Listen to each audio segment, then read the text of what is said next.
Yes, people, it's Loki Man '07 back, and I'm gonna talk about Sylvie season one. Sorry, Loki season one. Okay, let's get into this.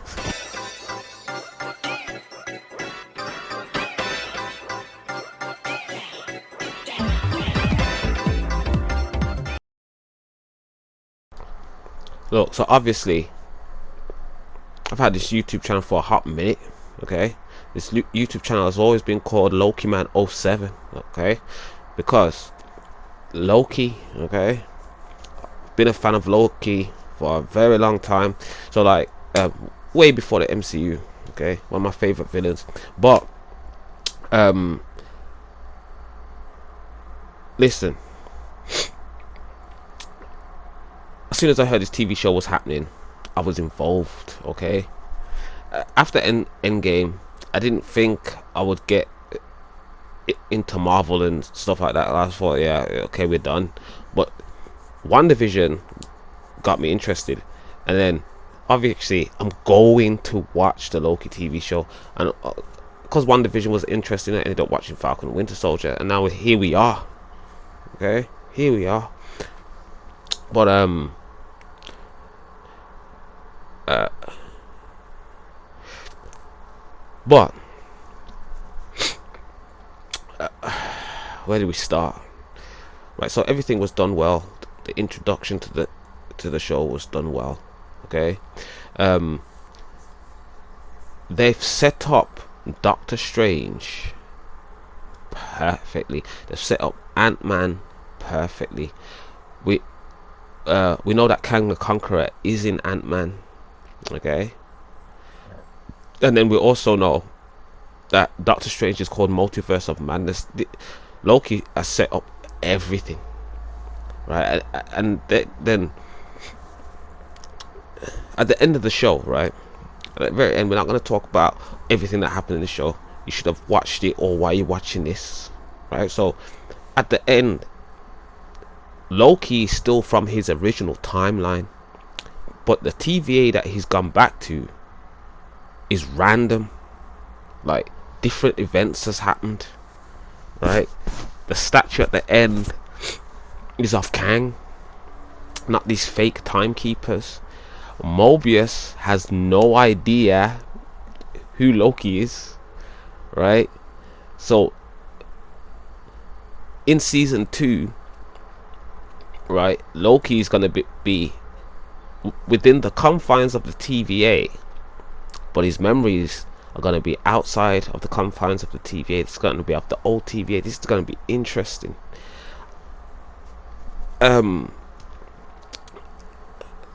Here's my predictions, what I think is going to happen so far. Like, I don't think, see, when Kang the Conqueror appears in Ant-Man, right, it's not going to be he's not going to be a villain that pops up and disappears.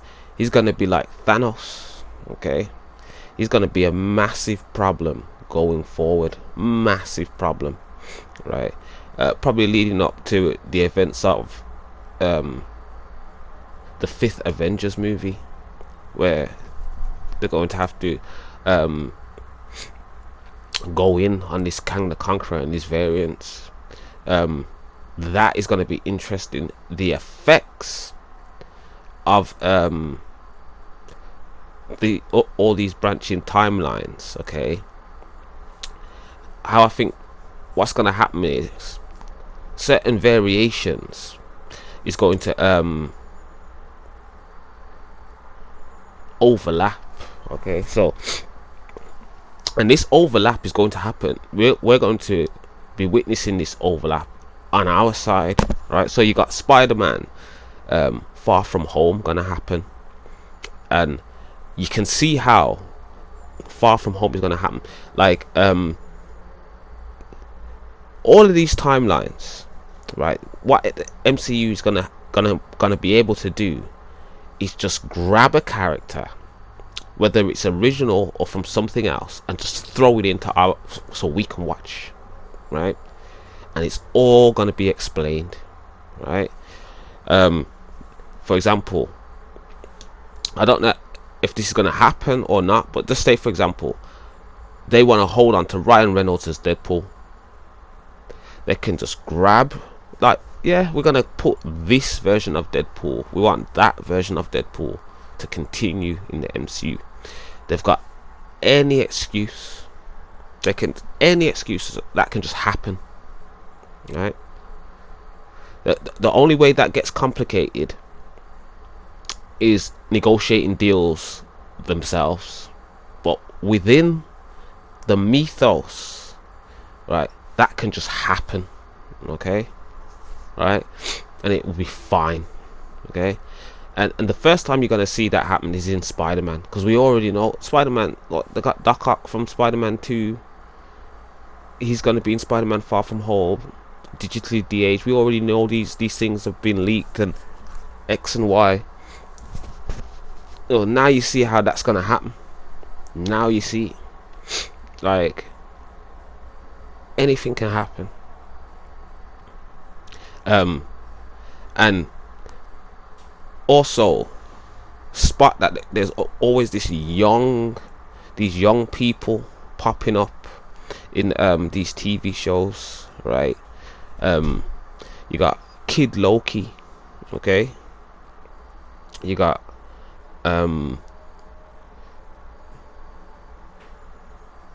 that guy, oh my god, the Black Captain America that got, you know, the BLM Captain America, his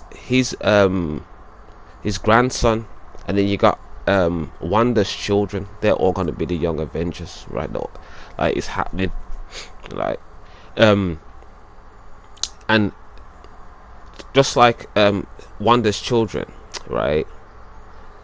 Like, all sorts of variations of that can happen, right?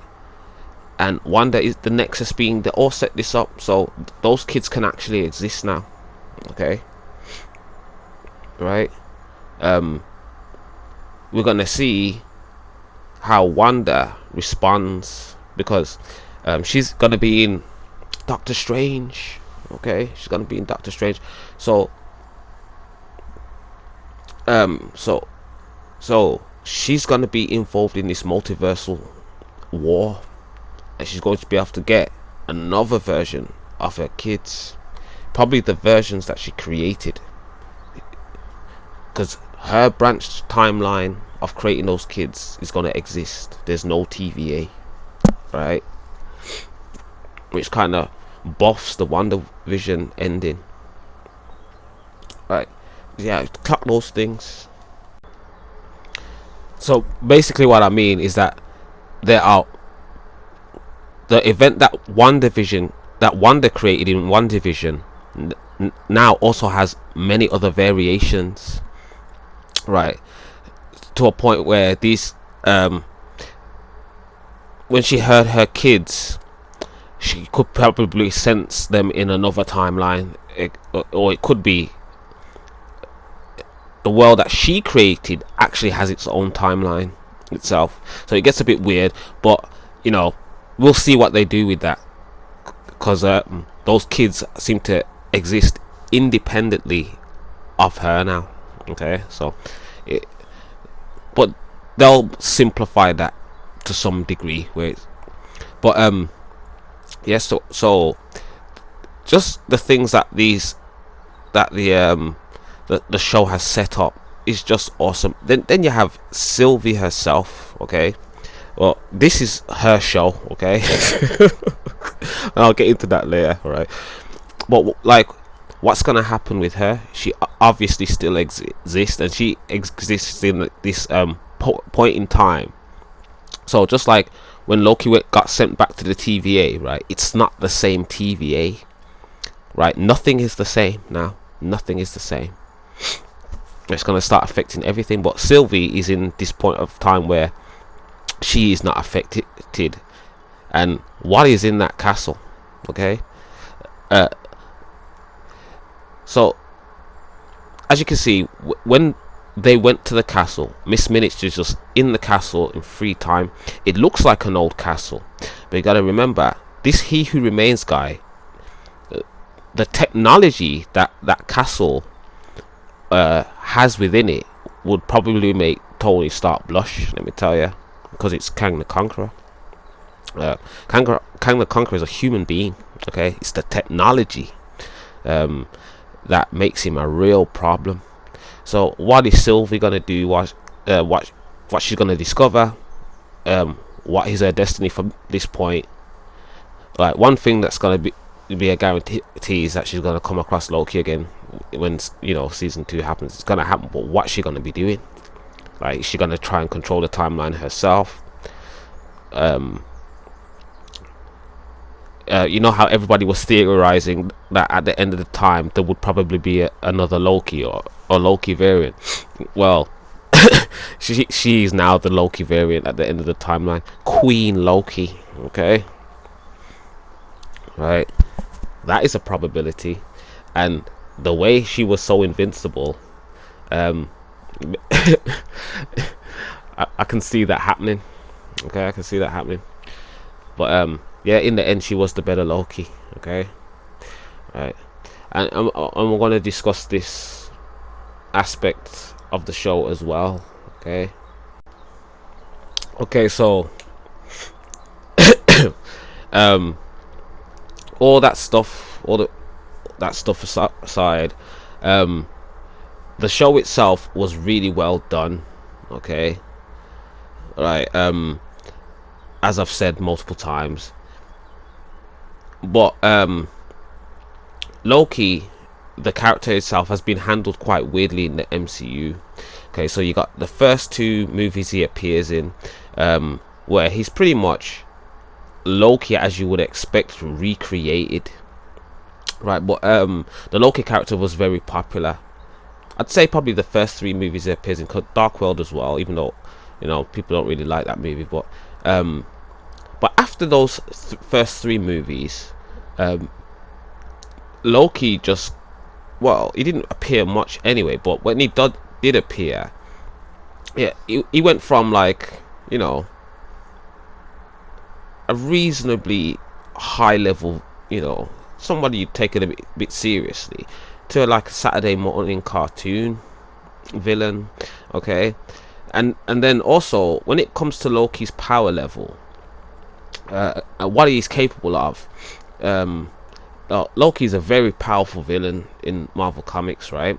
But in the MCU, it's kind of, it gets skewed a bit, right? There's a lot of inconsistencies. For example, and it shows in the show how they don't really there's not really like a unified vision of what Loki's abilities are and what he does. Okay, so like, for example, in the original Thor movie, Loki was letting people into Asgard, right? Like, because he's like a master magician. Okay, you can, you know, you see how, like, a classic Loki just opened a portal and they just got in and they ended up somewhere else. Like, that's the things Loki can do. And then when it comes to enchanting as well, like in the in the TV show, in Sylvie's show, our Loki, right, doesn't know how to enchant, but it's the same. It's a variation of the Loki that enchanted the All-Father, right? If you remember, you know, the events of the disappearance of Odin and the events of Thor Ragnarok, right? You can see that. I'm sure Loki's pretty versed in enchantment and stuff like that. As you could see in the TV show, our version of Loki could move things with his mind, right? Through time and space. Right, those are the type of things that Loki can do. He's a master Asgardian magician, right? But a lot of the times it's just this guy with two little daggers, right? Who seems like his only real magical level is you know, creating duplications of himself, right? Like Loki is a powerful Asgardian god. So But it's, like I said, it's very inconsistent in the MCU. 1 minute is a Saturday morning cartoon villain, 1 minute is Loki, which I'm sure confused people, because at one point people were theorizing that he had the time stone. Like he didn't. Right, it's just that they're inconsistent with his power level. um so anyway, that's the only real negative I can say about, how they treat the character Loki in the MCU. But in the TV show, they kind of buffed him a bit, right? Like to where he kind of should be, right? Like he should be very highly skilled in magic and in combat. He's an Asgardian warrior at the same time, right? But in this show, Loki clearly has a kryptonite, okay, which I find hilarious. It's just one of them things, and it's just hilarious. But uh, even to the very end, okay, like it's actually hilarious, right? The kryptonite of Loki in this TV show is actually just women. Just women in general, okay? Like he cannot beat them, right? He just cannot beat them. So like it starts off, if it's Loki versus B-15, the Asgardian warrior versus B-15, nope, right? That one makes sense to some degree, right? But he fights Sylvie, nope, like he just can't best these women. Mobius, okay, Mobius, when Loki gets captured by the TVA for the second time, right, after his rebellion with Sylvie, right, Mobius puts him through a red door. The red door puts him in a time loop, and you guessed it, right, even the characters within the show are aware, if you just put a woman in front of him, it's over, okay? Right. And then you get to the part where they find the timekeepers, and he gets pruned by Ravonna, right? Like we're all shocked at this point, thinking, is he dead? Even though he can't be dead. But the way the show was playing out, I actually thought he could be dead within that moment, because it's just the way it's almost, Sylvie's almost there to replace Loki. It's insane, right? So the way it's written kind of gives you that split second of like, did they actually kill off Loki? Like I can actually see that happening in the way this show's played out, right? So, and then what else? Yeah, then we get to the end, and just like we all didn't know, right, how they were gonna play the ending. So I was just thinking, if there's a woman that Loki has to fight behind this cloud, right, it's over for him, all right. He's going to lose in his own TV show, okay. But even though it didn't happen, that as soon as I seen Jonathan Majors sitting there, I was just like, let's go, okay, let's go, Kang, let's go. They really did it. Like I thought it might be a Mephisto moment for everyone again, but nah, like Kang, it's actually Kang. So they went up in the lift, and that, Kang presented them with or should I say, he who remains presented them with an option of either, what are you gonna do? Are you gonna kill me and release me? I'll be back anyway, because there's infinite amounts of me. I'm just gonna be reborn. And he explains reincarnation real quick, but we won't get into that. And what's it called? What happens? Yeah. So you can either kill him, release the timeline, or the Lokis can take his stead, because he's old, he's weary. He's supposed to be like he who remains from the comic book that looks old as shit, right? So like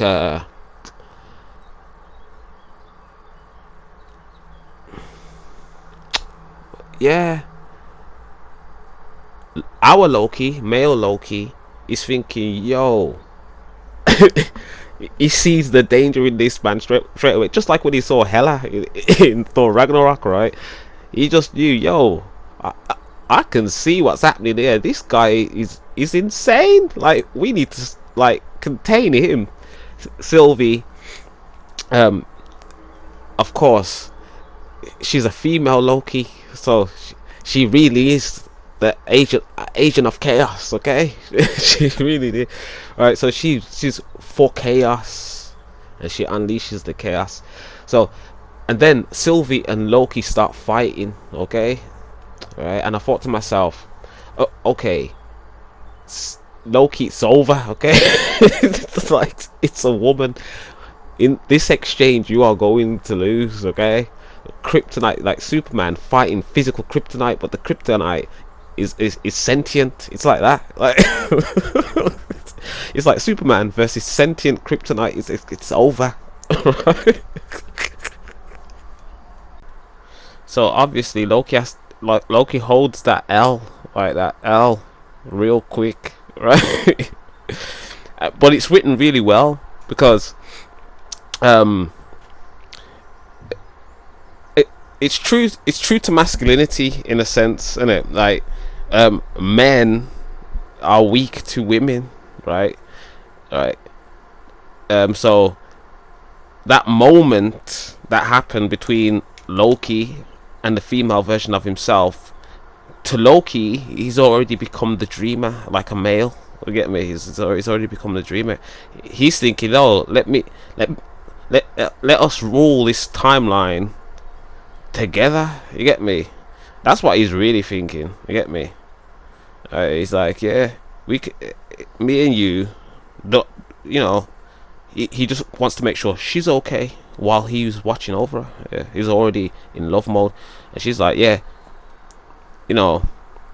So you have to question, when she kissed him, how real was it on her part, and it was just that just to drop his guard so she could put him through the time portal. Bye. You get me? Is he that fell in love with her? You get me? Yeah. So yeah, she's given no real clear signs, right? I thought that was written well. Whoever wrote it pays attention to those male and female interactions, and sometimes females can keep you guessing just by keeping their mouths closed, and you've got all sorts of things in your head. Right? It's written pretty well. Right. One thing I'd say is a flaw about the show. Okay, is the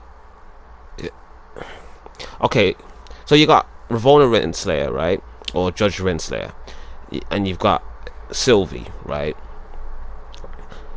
and their personalities are kind of similar, right? It's like Sharon Carter in Falcon and the Winter Soldier. Like they all have that personality where they're just straight, right? Even when Sylvie reveals some of herself, it takes the flashback scenes for you to really gauge, like okay, so I'll explain, right? She doesn't have any Loki flaws, okay? So like she's still this straight perfect thing at all times, so she doesn't do anything Loki-ish, okay? So you see the two extremes of Loki when he goes to the void. You see the power hungry side of him, and you see the redeemed side of him, right? Displayed in multiple characters. You got the Marauders, right? They're like the power hungry Loki. They're still in that stage. And then you've got classic Loki and Kid Loki, right, that are like redeemed a bit, right? They've got like some kind of resolution, right, that they're kind of redeemed, like Avengers Endgame Loki was kind of redeemed, right? So like so but in between those two sides, they'll both have a little bit of the other, right? They're always just a Loki, but Sylvie's not anything like them, right? The only thing that she did Loki-ish was betray Loki at the end. But even the way that happened, right? Still, still, because she's given nothing away, leaves it into question her decision. It's not like, oh, that's a Loki moment where it's like she just clearly pulls a selfish act or what have you. You still can question it, and it was it a Loki moment? Like, you get what I'm saying? She doesn't. I don't know if that makes sense, but it makes sense to me. Like, she's not like a Loki. She's just this MCU archetype personality where I think they could have done more with her. Basically give the actor more to work with as well. All right. So yeah, Sylvie season 1 was really good. Okay.